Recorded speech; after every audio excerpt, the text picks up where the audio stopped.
Hello, welcome to Kelly's Roadhouse, our fortnightly podcast where we recap every single Sweet Valley book. I'm Paula and I'm here with Rich. Hello. And this fortnight we have read Dangerous Love, book number 5. Yes. Where's the book? The book is here. Book number 5, Dangerous Love, aka Enid is a bitch. Yeah. Rich has some very strong feelings about Well, Enid. actually, I didn't by the end. It was just, there was a period of time. If you saw the text messages on our Instagram that he was sending me as he was reading it, he was very angry. And I felt really sad at the end. Did you post the bit when I felt sad at the end? No. Oh, well.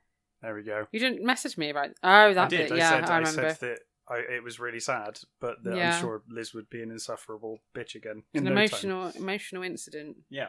Yeah. So it says, are Elizabeth and Todd heading for disaster? Well, the answer to all of these questions is always yes. And then on the back it's got another question. The end of the road for Todd and Elizabeth? Wow. We'll have to wait and see. Well, that might, yeah, but I guess we will have to wait and see on that one. But yeah, because this is one of the first books. They all carry on from each other, but this one is sort of across 2 books. Like, it ends on a cliffhanger, doesn't it? It's the first of the real... I mean, they all lead in, but this is the first one where it's like, this is a proper cliffhanger. Mm. So it says, one of the strictest rules in the Wakefield house is no motorcycles. Ever since their cousin was killed in a crash, Elizabeth and Jessica have been forbidden to go near them. So when Elizabeth's boyfriend Todd drives up on a shiny new Yamaha, she knows there's trouble ahead. She can't ride Todd's bike, but other girls can. And do. And the sight of those girls riding with their arms around Todd is making Elizabeth crazy with jealousy. Todd tells her not to worry, but Elizabeth's scared of losing him. Will Todd's new bike drive them apart? There's a lot of questions in this cover. There's a lot of questions in the cover. Of course, we did briefly get the start of this story at the end of All Night Long, and they said Elizabeth thought to herself that not riding bikes was the Wakefield family's strictest rule, but we don't know why. Yeah. The cover is a horrible yellow colour. It makes up for it with the image, though. Yeah, but the image is amazing. So it's Todd and Elizabeth on the bike, and Elizabeth looks like she's about to have an orgasm. Basically. She does look very excited. I think that's her sex face. I think it. Well, we never know, do we? Oh, well, spoilers. Literally, I mean, from what you've told me, it's. So you had an issue with this cover, though, didn't you? Oh yeah, I just noticed that it's inconsistent with the book because in the story they make a big deal about how when they ride on the bike, the one and only time that they do, Todd's got a helmet, but he hasn't got a helmet for Elizabeth. Yeah. But on the cover, neither of them are wearing a helmet. Yeah. So. Yeah, there we go. Just something I noticed. But it does make for an amazing cover. Yeah, this is one of my favourite covers. Is it? This one, yeah. What it is, and it's also the puzzle, isn't it? Yeah, I've got the jigsaw of this cover. And it was one of my favourite covers. This one, I think it's mainly Elizabeth's face. It just makes that cover. It's the same face as she's got on Spring Fever, which I put a poll up about recently and said that I liked it because of the look on their faces. Yeah. She makes that face a lot. Yeah, it's just she's just happy about something face, I guess. She's over the moon. Yeah, apparently so. So, yeah, let's get into the book then. Let's do it. We open with the twins on the way to school in their red Fiat Spider. Yeah. Then we get the description of them as always. Mm-hmm. It doesn't go too over the top in this one, but we still get it. We get it, yeah. I guess they can't go so over the top because Jess only has a car mirror to admire herself in this time, rather than a full-size mirror. Well, even though there's only a car mirror, we still get that they're tan, blonde, model-sized waists, and clear, satin-smooth complexions. And it says the twins were among the best-looking students at Sweet Valley High. Yeah, so Only among, yeah. I mean, there's apparently I thought they would be the best-looking students at Sweet Valley High. That was before Robin Wilson lost all that weight. Oh, yeah. Became the hottest girl in Sweet Valley High. By the way, if you're wondering what model size is, size 6. The books have made that abundantly clear in previous books. Yeah. Size 6. So Jessica asks Liz why she's got the car. Why she isn't driving in with Todd. Yeah. And she lies. She says that it's for the reopening of the Dairy Burger. The Dairy Burger's been renovated and it's a grand launch. Yeah, not happy about this renovation. Me either. I think I messaged you and I said, I don't like the sound of this renovation. I think I messaged you as well. Yeah, I think you did. Yeah. I think we both agree on the Dairy Burger renovation. Not fans of it. Jess says that she doesn't think that the reopening of that grease ball is hardly a special occasion. And Liz tells her that Todd's going to be riding to school on his new bike. Yes. So Liz says that she needs material for the eyes and ears column, which is obviously a lie. And Jess says, I would have thought you'd have enough material from the surfing in All Night Long. And then so when she says about the bike, Jess freaks out.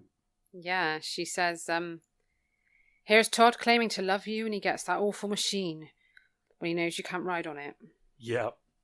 I love the way that I said in this book there's like a theme of like whenever the twins are talking about the bike, it's like a metal death machine.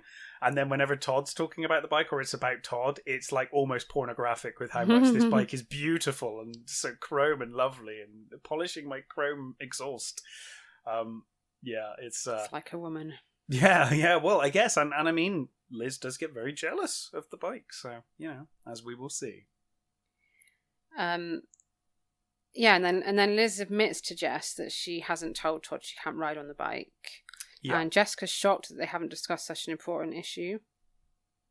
I mean, I'm not shocked, but I think it's ridiculous. It, again, is a common theme with these books, is Liz not talking to people and not telling people. This is like Liz's problems for the last, probably since the start of these books, since like all 5 of them so far. Generally, any problem that's arisen has been due to Elizabeth not just talking to people. Especially Todd, or sometimes Jess, or sometimes Enid. Todd primarily. She doesn't tell Todd much at all, does she?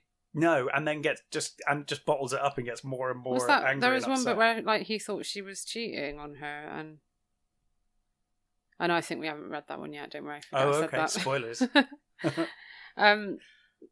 Yeah, I mean, if you said to me, "I'm getting a motorbike," and I had something against riding on motorbikes, I would instantly say to you, "That's fine, but I won't be getting on it with you." Yeah, she says. She says that when he first started talking about it, she didn't think he really meant it. But that's kind of a weird thing, isn't it? Because if you were like, even had the hint that I was even thinking about it, because I said, I'm thinking about getting a bike, you'd be like, well, my cousin died in a bike accident, so... Yeah, so why doesn't he know that her cousin's dead? Yeah, that's weird as well. She just doesn't talk to him. No. They just don't talk. They just go to the Dairy Burger and sit in silence, I think. Yeah, so we learn their family have... forbidden the twins to ride on motorcycles since their cousin Rexy died on one. Yeah. So obviously the family are very emotional about bikes, don't want anyone on the bike. Certainly not, Ned and Alice don't want their daughters on bikes. But Liz says she has no intention of getting on the bike. She hates the idea of Todd even getting on it. And she's told Todd that she had a cold coming on, so she didn't want to be exposed to the wind. Oh, yes, of course. Yes, because Jess suggests they put the roof down and Liz is like, no! Because she's got to maintain the illusion that she has this cold. And Jess says that Todd cares for her enough not to let the bike come between them. Although she doesn't see why she would continue a relationship with a motorcycle maniac. Yes, a motorcycle maniac. When there are so many good guys with cars. Yeah, they're talking he's like some kind of Hell's Angel or something. I know. Yeah, he's like suddenly become this thuggish biker. So of course, Jess has immediately moved on from Scott. Scott is ancient history now, and Liz points out, well, do you mean? When you say many good guys with cars, do you mean people like Danny and his Trans Am? So apparently, because they make a point of saying this with the surfing thing, they're like, the surfing thing a week ago. So it's like, she's moved on from Scott like a week later. Although she moved on, she moved on from him immediately, didn't she, with Ken? Yeah, she started flirting with Ken as soon as she got back to school. Yeah. So they arrive at school and Enid rushes over and she says, "You will not believe what my mum's done. Yeah. So, you won't believe this. Um, She has told her that she has to go straight home after school to mhm. address invitations to her 16th birthday. Yes. What a bitch." Yeah, her mum is such a bitch that she's gone and got special fancy engraved invitations for her 16th birthday, and she's going all out. Yeah. But Enid is not impressed by this. Enid is just like horrified almost. Yeah. Um, And Liz says that she's just making a fuss because she cares. yeah, absolutely. And quite right too. And later on, I think they actually say something quite nice about this as well. But we'll come to that. Enid is literally acting like, it's the end of the world.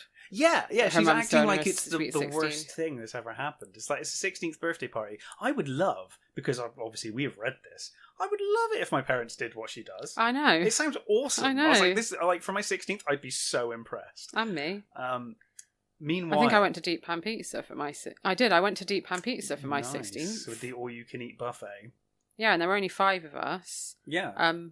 And we only went there because they would serve us for alcohol. Ah. They were like one of the places in town that would serve us. Just one of the dodgy places in town that would serve you. Yeah, basically. Yeah. I liked the... I don't know if you got this bit, but I like the during this conversation, Jessica looks at Liz with undisguised pity for never giving up on lost causes. And apparently Enid is a prime example. No, I didn't pick up on that. And then there's interrupted by the roar of a bike engine. Yes. And Liz's stomach churns. More stomach talk. A lot of stomach talk in Sweet Valley books, yeah.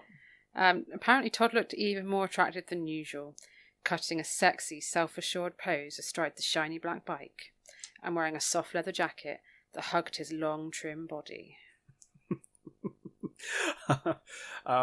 Yes. Yeah, apparently it hugs his trim figure.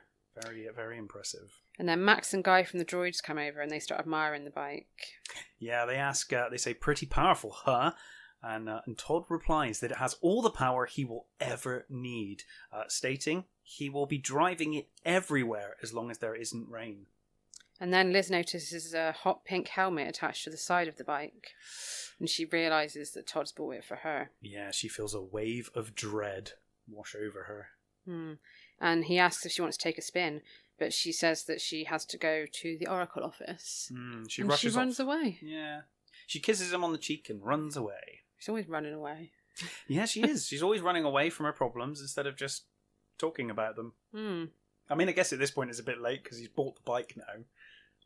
The time to have done this would have been like back in Secrets when he's like admiring the bike outside. And why not just do it now? What does she think is going to happen? She's just going to ignore it. it. Not going to dump her, is he? No. And you'd hope not anyway. Like, oh, you can't get on my bike, so you dumped. Well, considering how awful she was to him in the last book, and they still got back together. Yeah, I'm sure if he wanted to dump her, he could think of better reasons. Yeah, probably. So after her class, Liz decides that she has to find Todd and she's going to tell him the truth. Yeah. She finds him in the parking lot polishing his bike. Yeah. She feels that not telling Todd could be fatal for their relationship. And the word fatal reminds her of Rexy's accident. He says, "How's my favourite motorcycle mama?"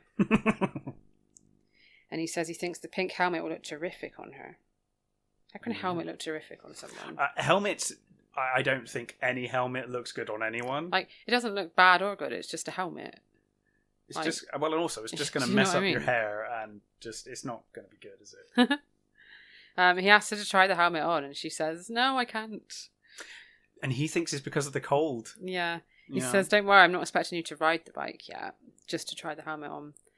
And then she admits that she made the cold up. Yeah. And Todd asks why she didn't tell him sooner. And she's known about the bike for months. And Liz says that she was afraid. And Todd asks if she really thinks that he'd pick the bike over her. She nods, and then Todd says, "Come here, you little fool." I've got that written down as well. Calls her a little fool. And hugs You little her. fool. You little fool. So he's very understanding, though. He's really nice. He says, of course, he wouldn't drop her for a bike.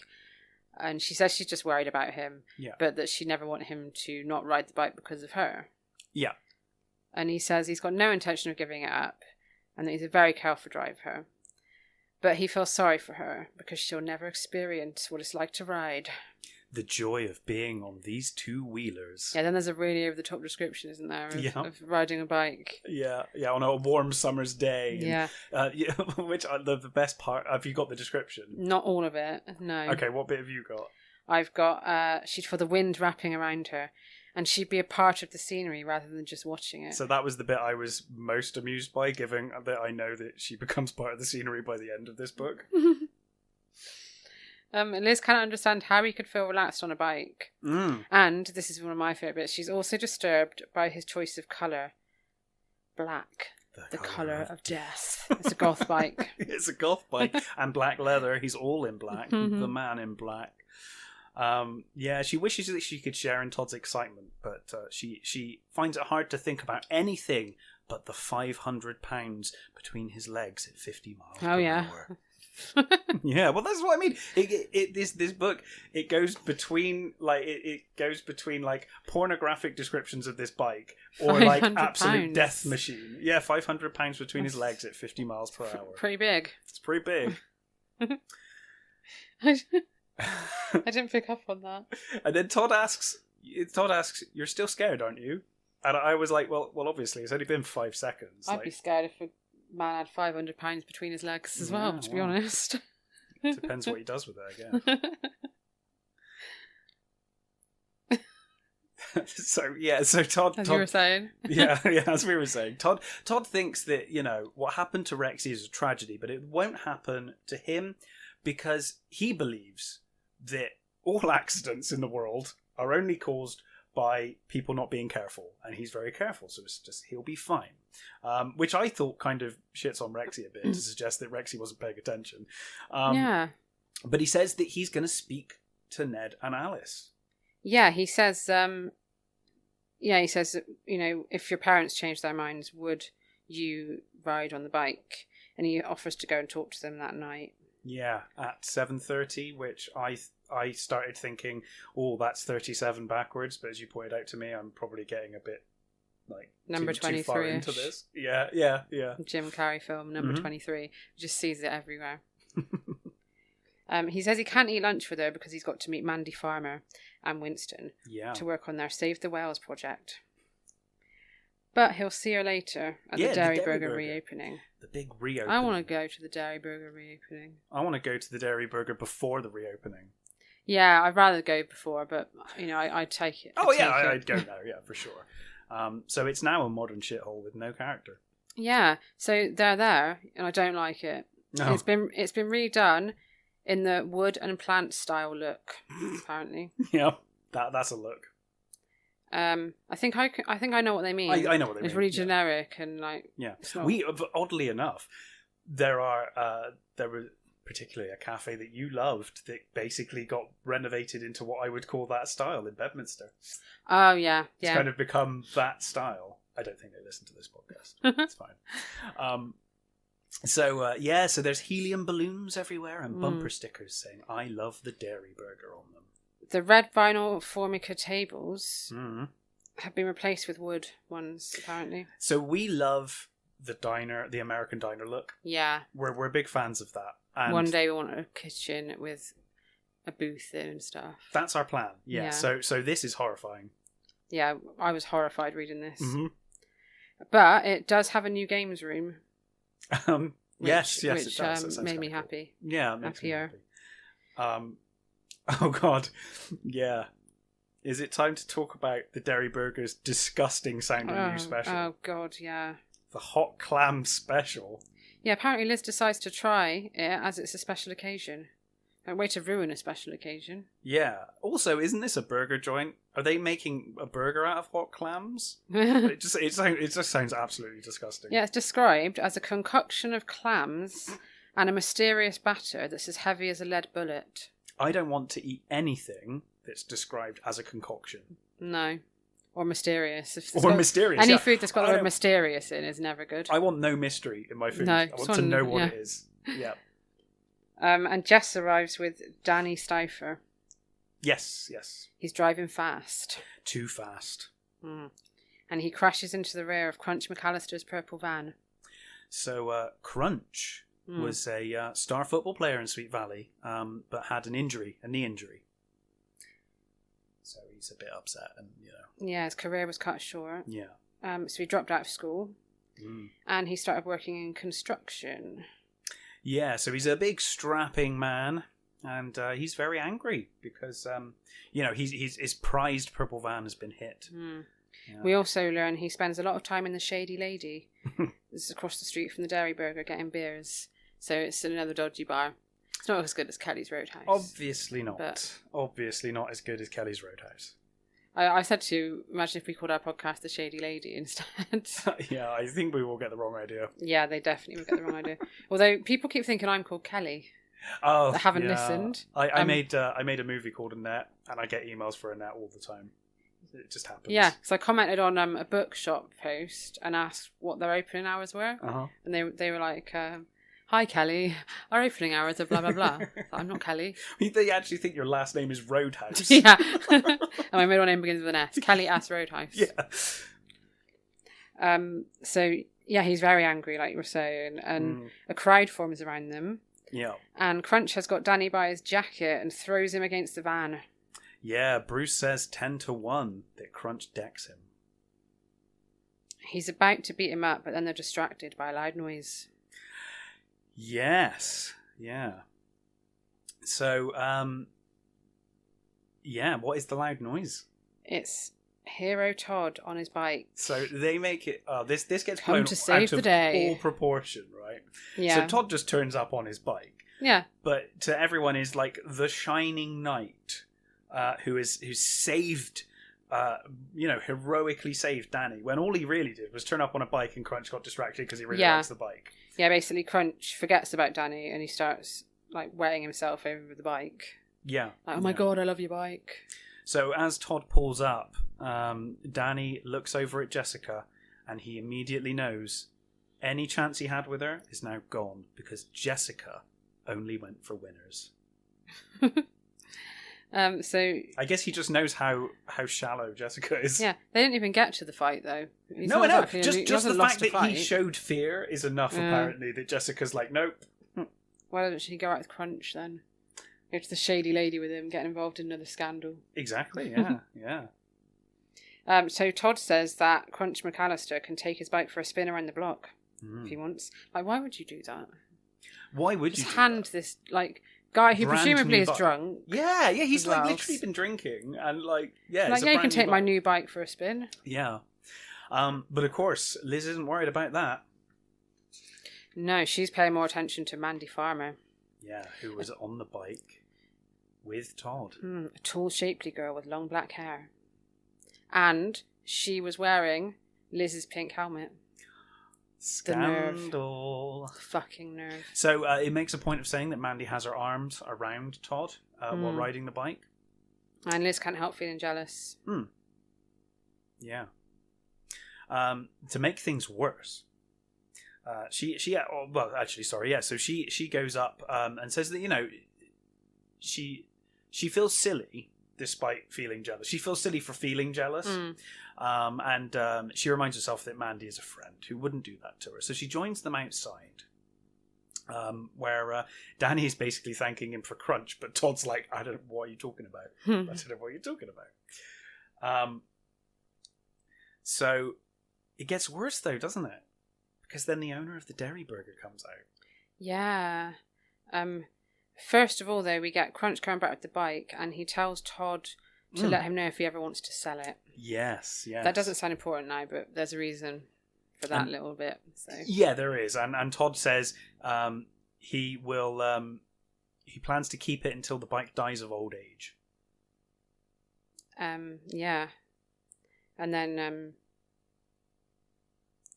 like you said, the Dairy Burger owner comes out and thanks Todd for breaking up the fight. Yeah. It's like, he didn't really break up the fight, I know. He just turned up. He says he could have been in for a lawsuit. And I was like, why? Why? It was nothing to do with Yeah. you. There was like a car crash in your car park and then a fight in your car park. I thought that, like a lawsuit This about is what? nothing to do with you. Like, Two if kids anything, having a you fight could in have your probably car sued park. them. Like, And he says he offers Todd and his girlfriend 3 hot clam specials to say thanks. yeah, and Liz thinks, oh god, I can't eat any more clams. But then she realises what's happened. He thinks Mandy is Todd's girlfriend. Yeah. But Todd does quickly point it out. Yeah. He does correct, and he says, actually, that's my girlfriend. And so the owner then says, okay, well, both of you can have my disgusting clam Yay. special. And Liz does it again. She eats more clams that she already hates. Gross. And then Jessica starts shit stirring about Todd and Mandy. Yeah. She asks if Liz noticed the way Mandy was holding on to Todd. Yeah. And Liz says it was just a friendly lift and she was holding on to him so she could stay on the bike. Yeah, but Jess points out there are handrails on the back of the bike, so she wouldn't have had to have done that. And she says she was draping herself all over him. It didn't look just friendly to me. Yeah, yeah. And she wouldn't tolerate her boyfriend riding on a bike. But if she did, she'd ask him not to give lifts to strange girls. It's like a girl from their school that he's doing a Save the Whales project with. It's not just a random they're woman trying that to he's shown save up with. some whales. Yeah. And Liz says she's making too much of this. And then Jess gets really angry. Yeah. And she calls the bike a death machine. Yeah, she says she won't have any more talk about the death machine. And storms out of the house, heading to Kara's place. But Liz secretly understands. She understands the anger. Yeah. But she was being a bit of a shit stirrer. Yeah, but that's just Jess, isn't it? No excuse. Yeah, well, Just the way she is. it is just the way she is. So several hours later, Todd arrives at the Wakefield's house. Yeah. To speak to their parents. Yeah, and Ned really appreciates Todd coming in and talking about it with them, with the family, but says he will never allow his daughters to get on a bike. And Todd is really respectful. Yeah, he's lovely, Todd. And he's really nice in this book. Yeah. And he tells them that they'll never see Elizabeth on his bike, he promises.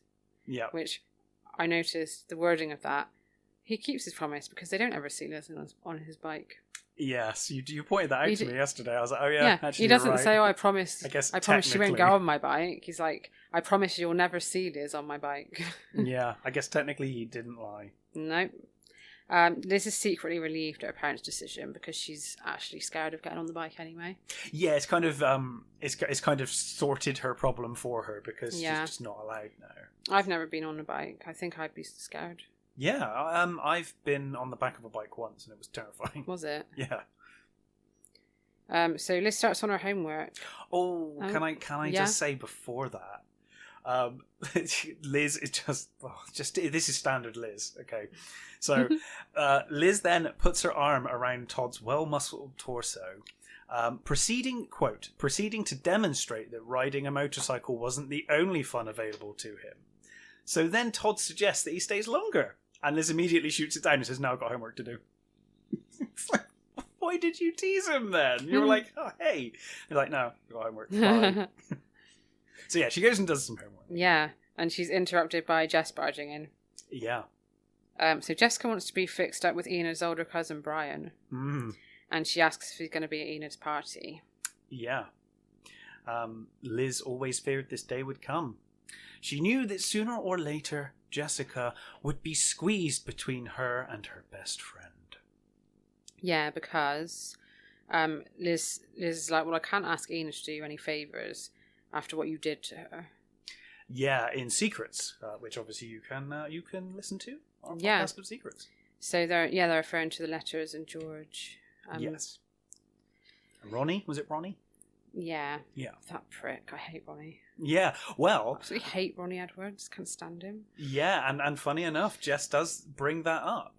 Jess says that it's ancient history, and besides, if it wasn't for her, Enid would never have split up with Ronnie and got back with George. Liz is forced to agree, but says she that Jess has missed this. She always twists it, doesn't she? It's like what she does. I was doing you a favour. She always turns it into that somehow. Yep. Yeah, and then she says, like, Liz owes her for the help she gave her on the Todd situation just now. It's like, what? Again, she didn't give you any help. You didn't help at all. Yeah. She just made you feel worse. Yeah. And yeah, she was no help at all. Nope. She just did a load of shit stirring and then stormed out. Yep. And it's like, oh, okay, I'll do my best. Yeah, so basically this is another pattern that Liz falls into. Jess freaks out until Liz just agrees to do it and then has the issue of having to try and do it. Yeah. Whatever situation she's just agreed to do. So yes. I don't really think that it matters. Like, Jess doesn't need Enid's permission to date Brian. Like, she could just go to the party and try and hook up with him.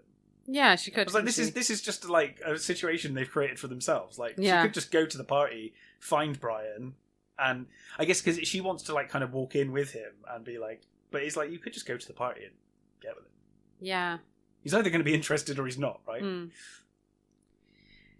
So the next day they're at school Mm-hmm. and everybody's gushing about Todd's heroic rescue. Yeah, they make out like he's like a massive hero, which is really bizarre because he just rode up on a bike.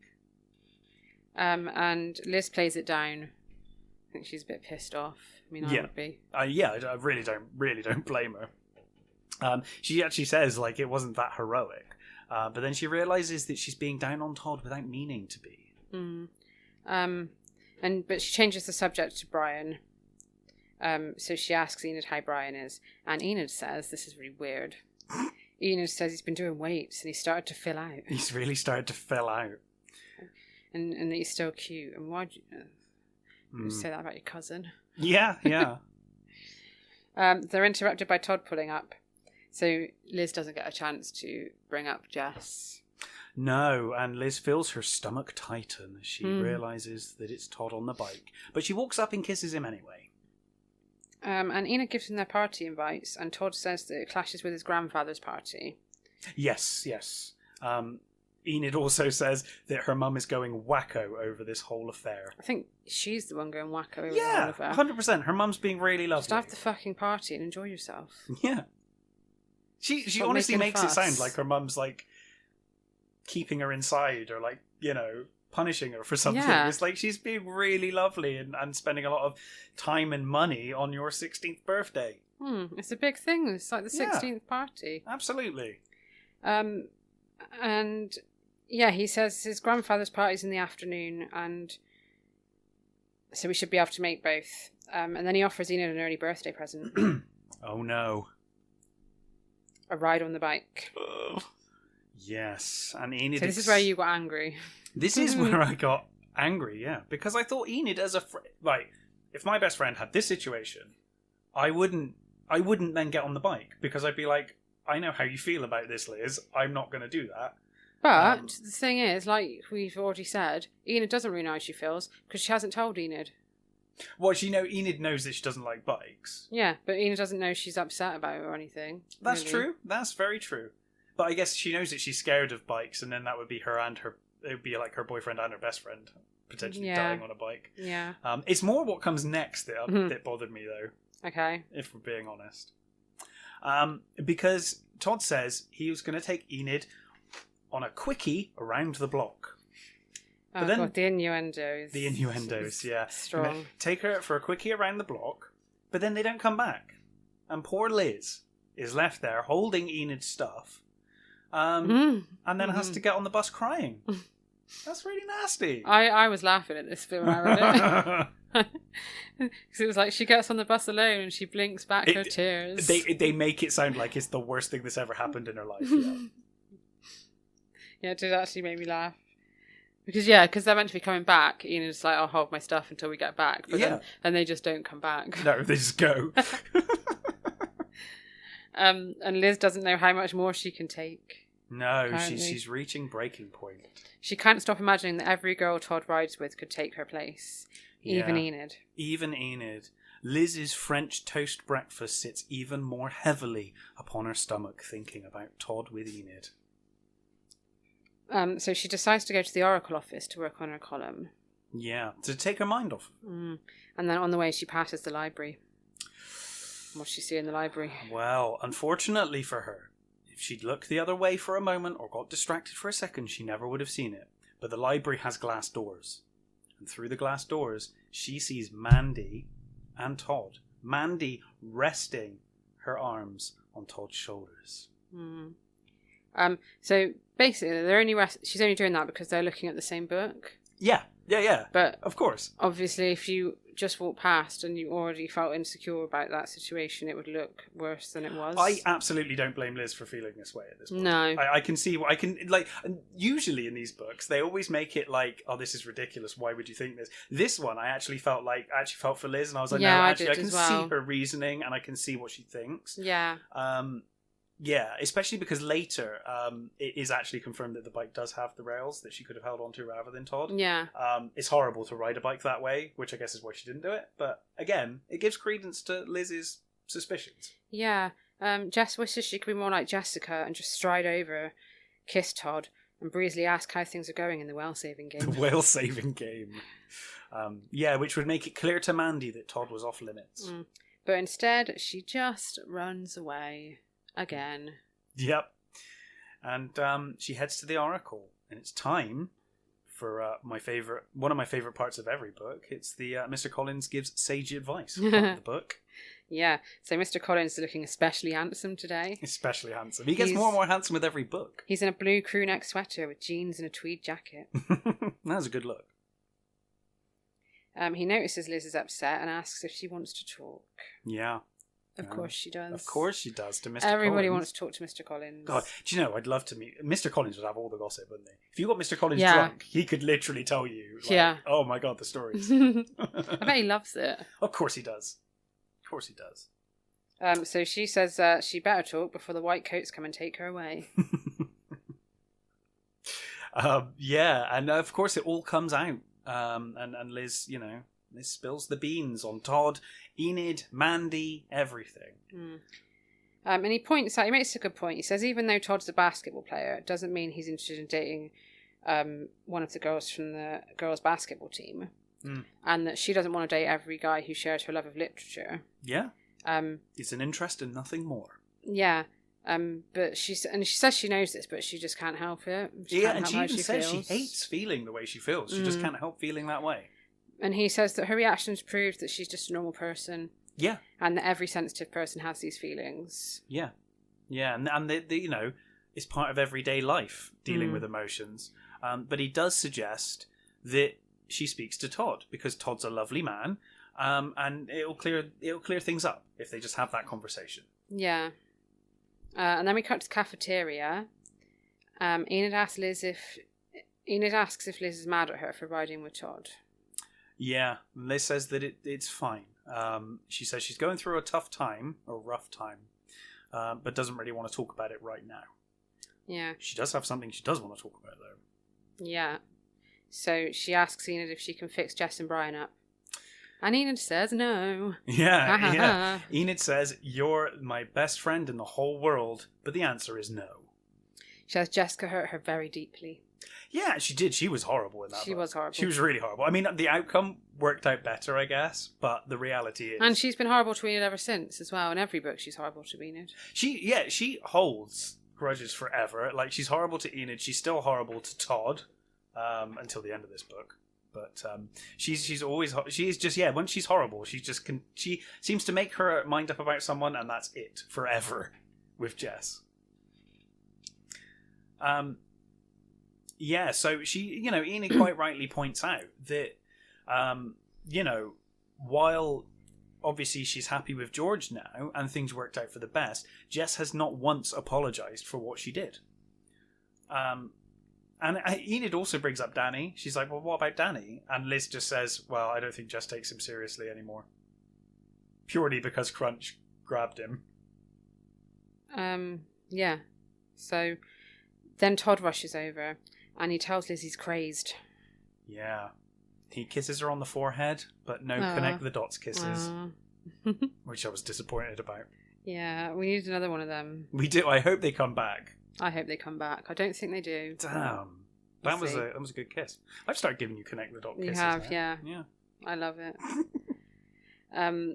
Yeah, he says he can't spend lunch with her because Mandy's waiting for him at the library. Yeah, they've got to continue on the project. The Save the Whales project. Yeah. When he has gone, Enid notices Liz's expression and asks if she's jealous. Mm-hmm.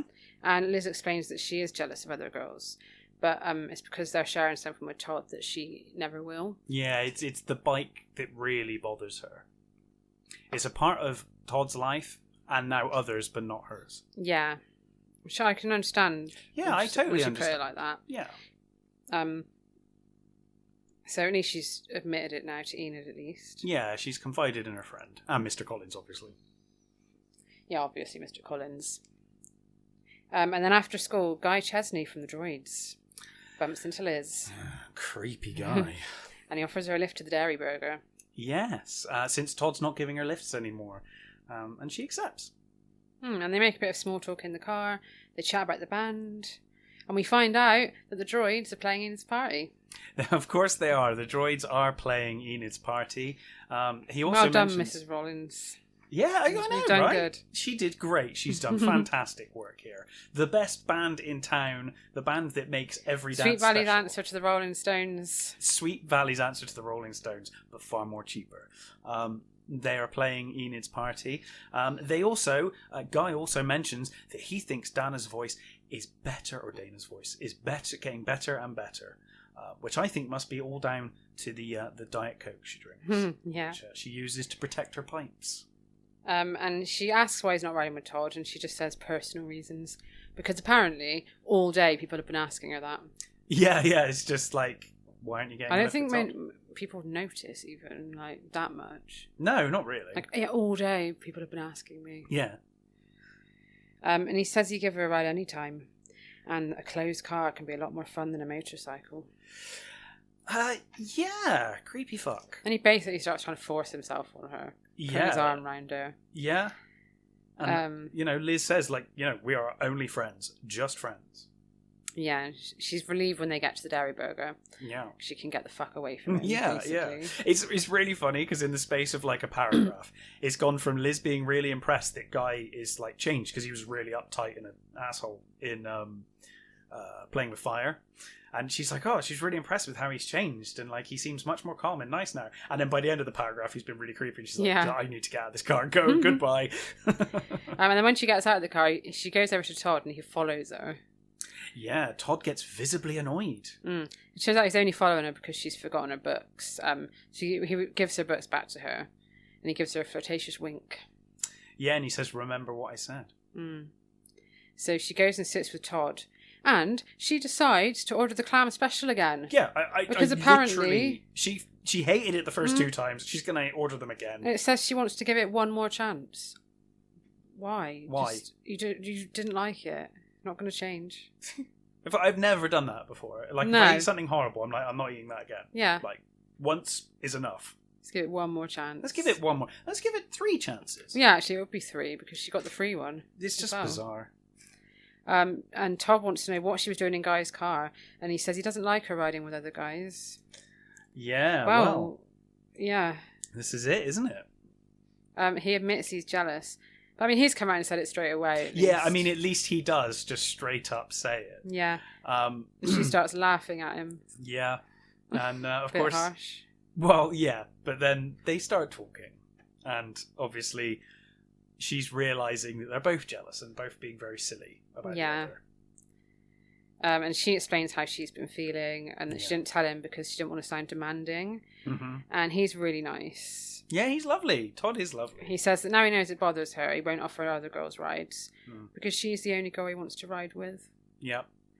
And if he can't ride with her, he won't ride with anybody. And then we have my probably my favourite part of this entire book. Okay. With Mandy and Winston. Oh, right.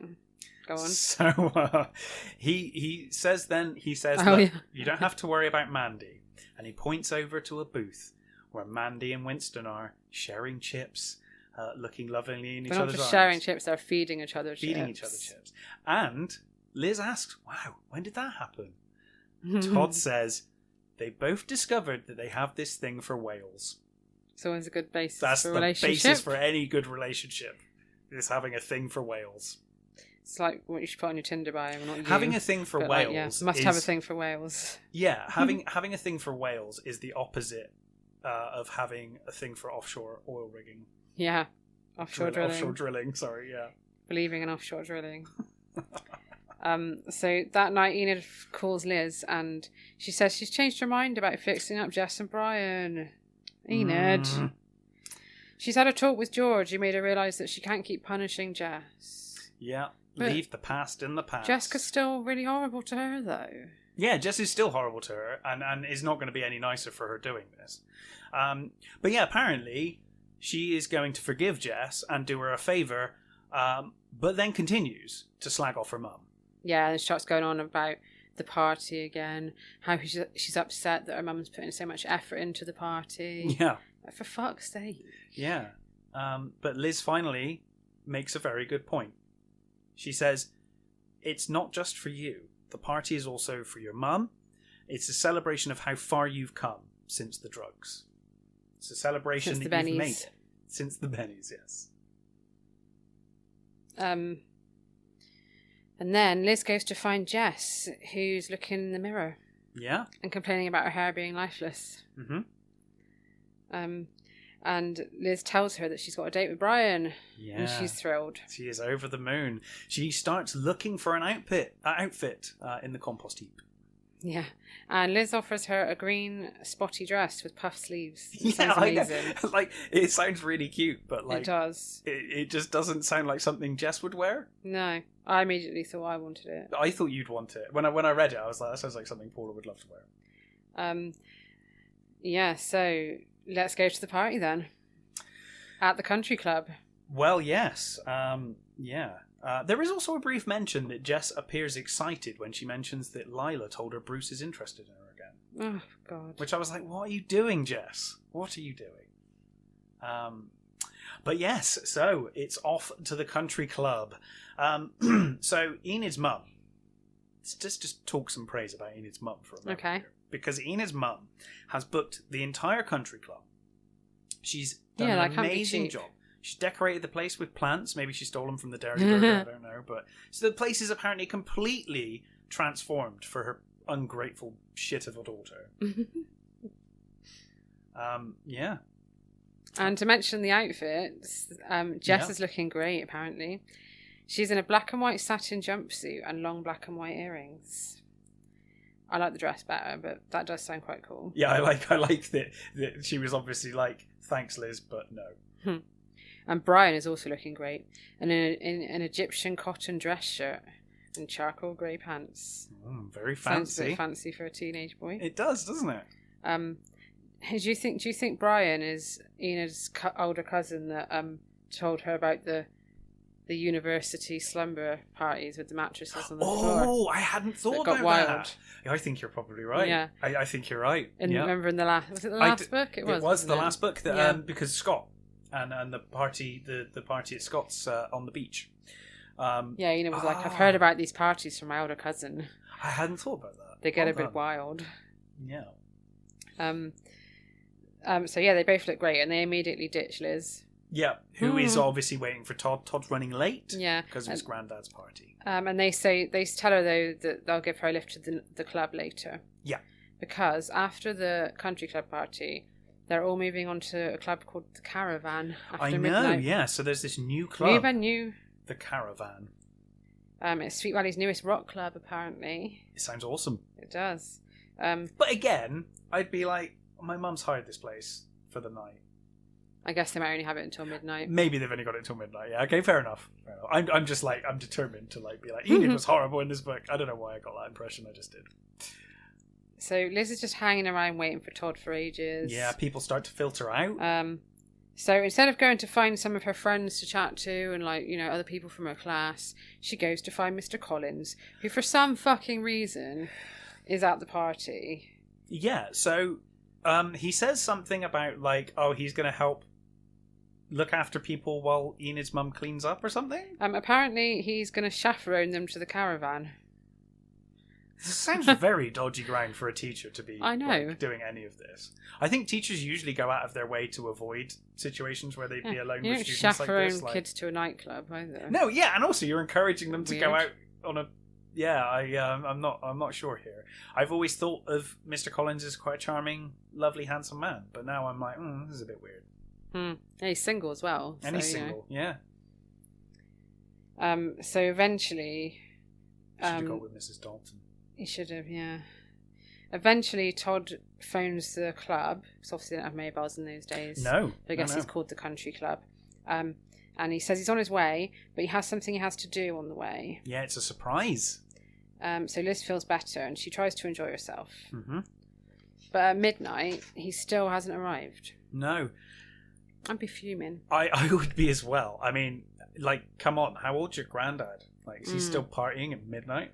But she flips between being worried and annoyed. I mean, yeah, I guess I'd be a bit worried as well. Mm-hmm.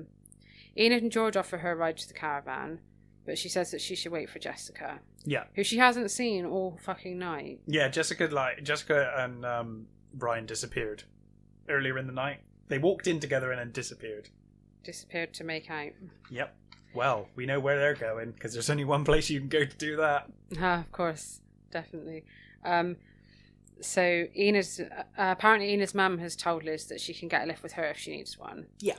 But Mrs. Rollins comes over and tells her that Todd's back on the phone again. Yeah. He says he's got a surprise for her and it'll be there in a few minutes. Mm-hmm. You would be fuming by now, really, wouldn't you? Yeah, for sure. But Todd does turn up, and he says the surprise. Yeah, so the way he words this is, he tells her he's made a decision about their relationship. I know. I'd be like, oh my god, you're splitting up. And that it's the most difficult decision he's ever had to make. So obviously, yeah, like you said, she thinks he's about to break up with her. To me, that is what it sounds like. It's either a breakup or a marriage proposal. Yeah. I mean, you know. Although a marriage proposal shouldn't be the most difficult decision you've ever had to make, you're should absolutely it? right. It shouldn't be the They most were worried difficult. if it was. It's a breakup. Yeah. It can only be a breakup. You're Yeah. right. You're absolutely right. That's the only thing. But it's not, though, is it? What is it? He's going to sell the bike. Yeah. And the reason he's late is because he's making a deal with Crunch McAllister. Yeah. To buy the bike off him. So Liz is, like, thrilled and touched by this. She sheds tears of joy. That's how thrilled she is. I'd be thrilled, but I'd still be annoyed that you were so late and ruined this party. My best friend's party. I mean, yeah, apparently Crunch McAllister was chugging back beers to celebrate. Yeah. But Todd was only on sodas. Mm-hmm. Obvs. Because Todd's lovely. Yeah. And Todd's careful. sensible. Yeah.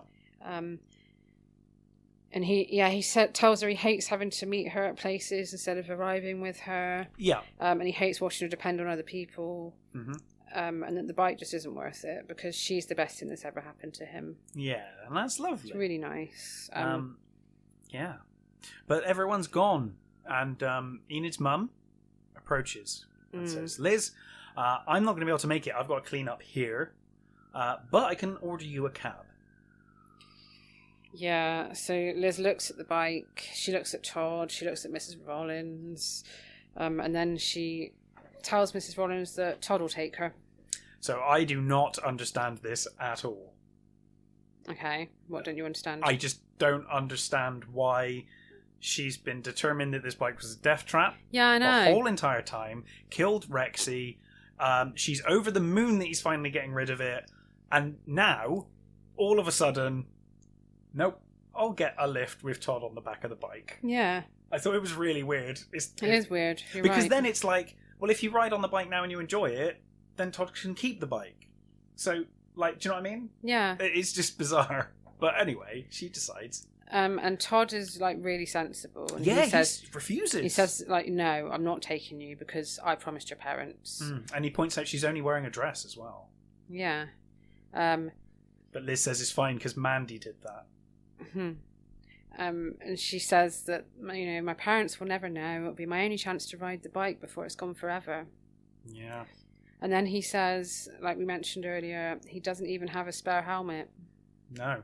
I don't know what happened to that helmet. It says that he took the helmet off and put it away because he never planned to let anyone else on the bike again. Oh, of course. No, that makes sense. He said he was never going to... conversation, yeah. That makes perfect sense. So... And then she's just a fucking idiot. Yeah. She's like, oh, it doesn't matter. We're not going far.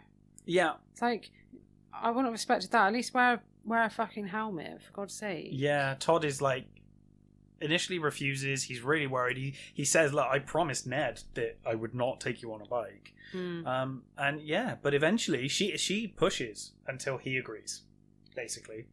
That's how I read it anyway. Yeah, that is how it happens. He's very reluctant. So he instructs her how to sit, etc., and then off they go. Yeah. And says that Liz is terrified in the first few seconds, but then starts to have fun, doesn't she? Yeah, she feels exhilarated. She feels as if she's conquered Mount Everest. And she doesn't want the ride to end. Meanwhile, at Miller's Point... Yeah. Because of course... Jess is at Miller's Point with Brian. Yeah. And she's caught in the ecstasy of one of the most thrilling kisses she's ever experienced. I swear every book she has like one of the most thrilling kisses ever. They just get better. Yeah. But as she's having that thrilling kiss, she's thinking about Liz. It's a bit weird. Getting hot and heavy, thinking of your sister. Well, when you put it like that, it does sound weird. It is weird. However, I took it in yeah, you're right. It does sound really weird. I took it in a bit of a nicer way. In this book, I felt like it's the first book where I felt like Jess truly showed how much she cared about her sister. It's twin tuition. Twin tuition. Was that what it is? Is that yeah? Pretty, she can feel that something bad's about to psychic happen. Link between twins. But I also thought that it just shows that Jess is actually starting to think about Liz a bit.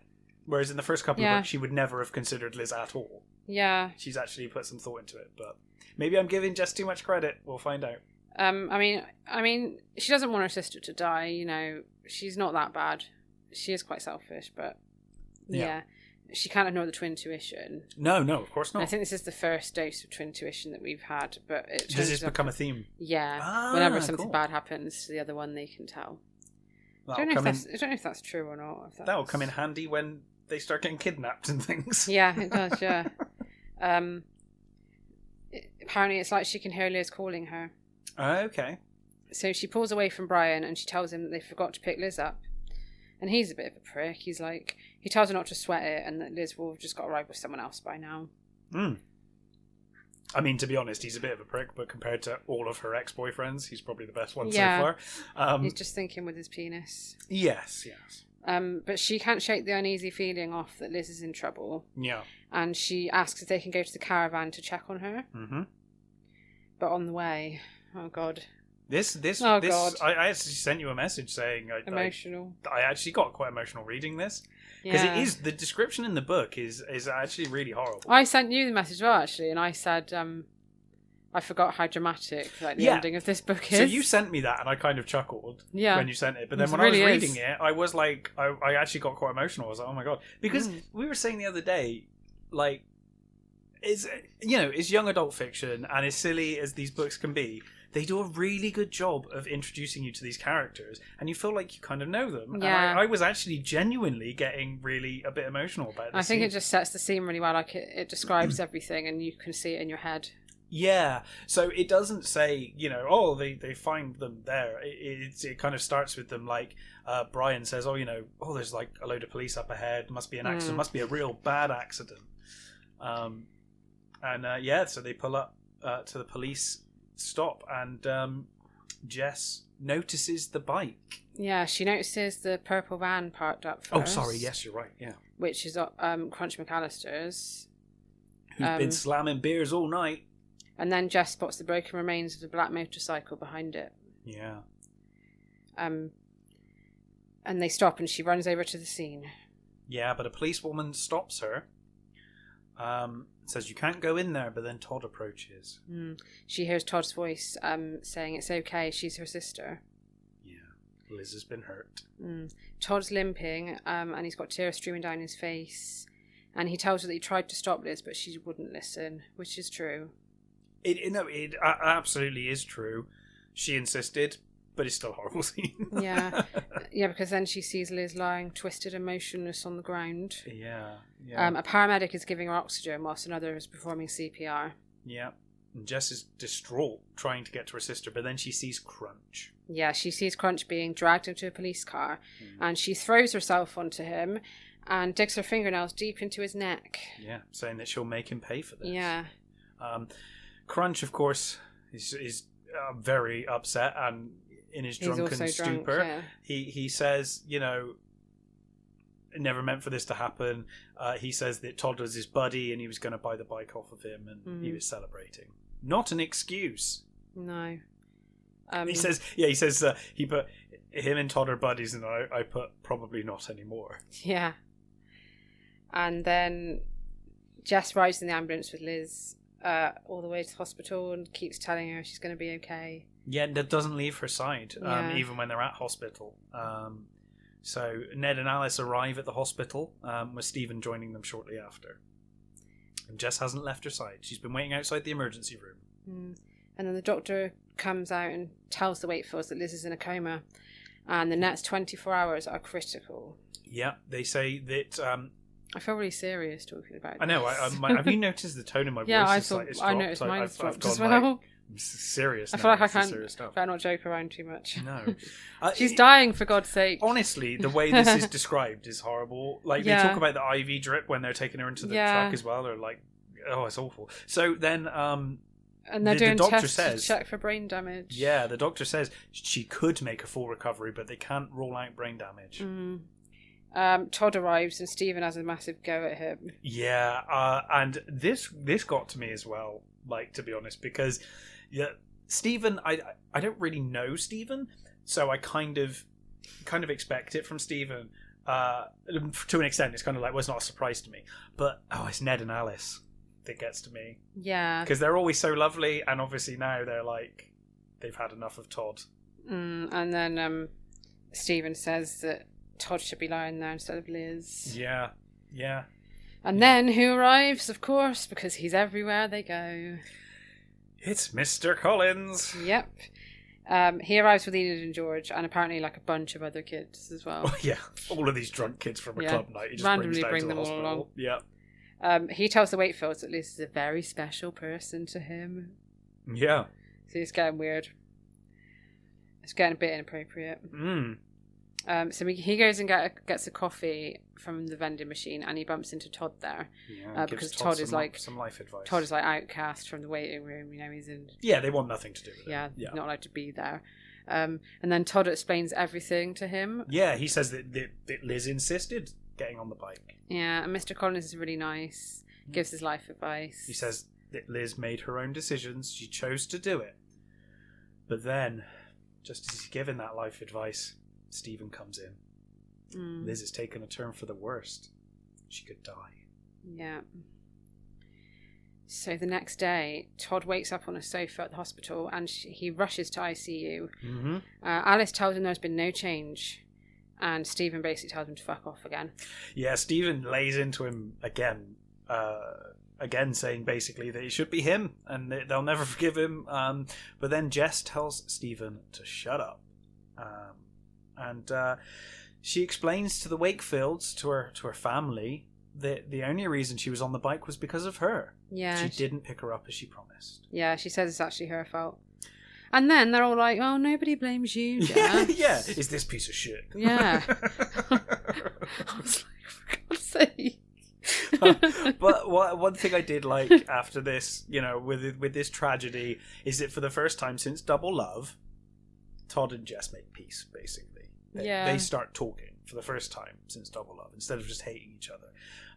And Todd explains that, Liz knew Jess wasn't coming to pick her up. Because Liz knows Jess. And that she really wanted to get on the bike. She insisted. And then Jessica says that she heard Crunch talking about buying the bike, and that she knows that Todd was selling it for Liz. Yeah. And then Ned tells Todd that Mr. Collins has spoken to them, and that they don't blame him anymore. Yeah, which must be a load off, I guess. And Jess says that when Liz wakes up, she's going to start making up for all the bad things she's ever done to her. That's a long list of things. That's going to take a while. That's going to take the rest of her life. Yeah. And she doesn't do that. Spoilers. Yeah, spoiler. But spoilers, I mean, you might as well know Liz survives. Because there's another, short series. Yeah, there's like hundreds more books to go, so Liz survives. Yeah. Sorry if I've spoiled that. So, yeah, he tells. What am I doing? Where am I? Yeah, Todd says he's got. Yeah, this is funny. Todd says he's got an idea to wake Elizabeth up. It's like the shittest idea ever. So they go in and he tells Jess to take his hand. and to take Liz's hand and like form a circle with the three of them. And then he says, squeeze as hard as you can. And break her hand. Yeah, and just repeat, wake up, Liz, over and over again. That's the plan. Do you know what I think would wake Great her up? plan. Well done. Do you know what I think would wake her up? What? Connect the dot kisses. Yeah, that's what it should have been. That's how I would work. So, yeah, he thinks, just get in a circle, repeat wake up, Liz, over and over again, squeeze hands. Spoilers, it doesn't work. Yeah, surprise, it doesn't work. And she's still in a coma. Yeah, the end. The end. My notes literally end with, meanwhile, Liz is still in a coma. Mine end with, it doesn't work and she's still in a coma. The end. So that was dangerous. That's dangerous love. I had a blast reading this one. This is the most serious one they've done, I think. They've broached serious topics before and generally handled them quite badly in some cases. This one was really, they handled this. The crash and stuff is really. I was having a load of fun reading this book and kind of chuckling at things, and then it got to this, and I was like, oh no. Wait till oh Jesus. Wait till you get to When Love Dies. Oh. Doesn't sound good, does it? Not long to go till that one. So, of course, now we know, finishing the book, dangerous love. The danger was never Jess falling for someone dangerous or Liz falling for someone dangerous. The dangerous love was Todd's love of the bike. And the answer to the cover question, are Elizabeth and Todd heading for disaster, was yes. The answer is always like yes. we predicted. The front cover question, the answer is always yes. So far. I swear we went through them recently, though, and there were some that were no. Were there some that were no? Maybe our you're right. theory's disproven. You might be right. It says, will Elizabeth live or die? Find out in Sweet Valley High number 7, dear sister. imagine if the next book died. was literally like one paragraph long. Like, yeah. Oh, damn. Now the book's all about Lila. Yeah, so we will find out in 2 weeks. We will. What book are we on now? We're on book 6. We're on book 6, yeah. Oh, I thought we were on book 5. It'll be books... Oh, yeah, I think we might have said book 5 at the start. I think I said book 5 by accident. I think I might have said it as well. So, yeah, we will find out in 2 weeks' time how Liz pulls through and what happens there. I'm excited. I mean, this is a cliffhanger. It's the first cliffhanger we've had. First true cliffhanger we've had. The previous biggest cliffhanger, of course, was that Jessica was going to become a painter, but then they robbed us of that by not following up on it. I'm still upset about that. So am I.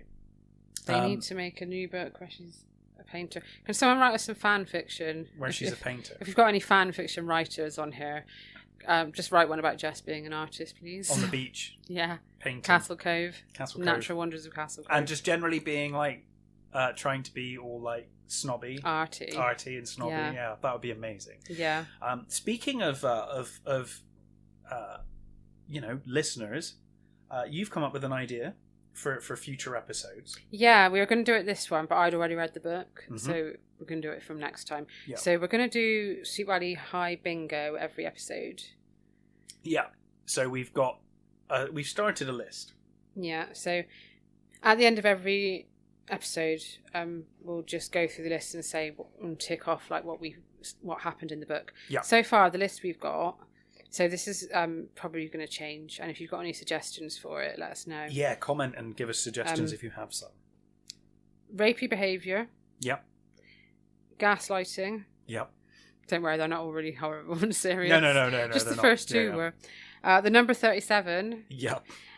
A dance. We didn't get a dance. Oh, Gassina's party was kind of a dance. We had the droids. We can assume it was a dance. Yeah. We've one book so far has not had a dance. There's a dance in the next one. All Night Long, I think, is the only one without a dance. Yeah. I guess it did have a party, but... Yeah, maybe there wasn't a... Oh, is there a dance in every book? It could be argued that there's a dance in every book. Todd threatening someone. Yep. I'm going to kill those guys. If you ever watch Sweet Valley High, the TV show, the first Todd, not the rubbish Todd they get later. No, hate that Todd. I'm going to kill those guys. Going to kill that guy. The droids playing an event. Yep. Mr. Collins is called handsome. Yep. Mr. Collins gives life advice. Mr. Collins gives wholesome life advice. Yeah, that's. Although after this book, so Mr. Collins is taking on a creepier vibe than I'd maybe we should change it to Mr. Collins turns up somewhere where he has no business reason being. to be. Yeah. Well, yeah, we'll come out with the list by the next episode. But any suggestions? Do add to this. Give us suggestions because we can expand on it. Yeah, it'll be good fun. I'll probably take some of them off, and I don't know. We're working on it. And again, a big thanks to all the listeners, and a big thanks, for we had some shout outs on Instagram as well, which is really lovely. Yeah, we've been tagged in. Let me get my phone. Yeah, SV and BSC Bookworm made a nice post and tagged our podcast in it. Yeah, thank you very much. So yeah, you should go and follow them. Definitely follow everyone in this community, all the podcasts. It's such a lovely community. I love it. Yeah, because I'm getting really into point horror as well. Yeah, it's a really wholesome community. Following loads of point horror things. Community. It's really nice. Yeah. So thanks everybody.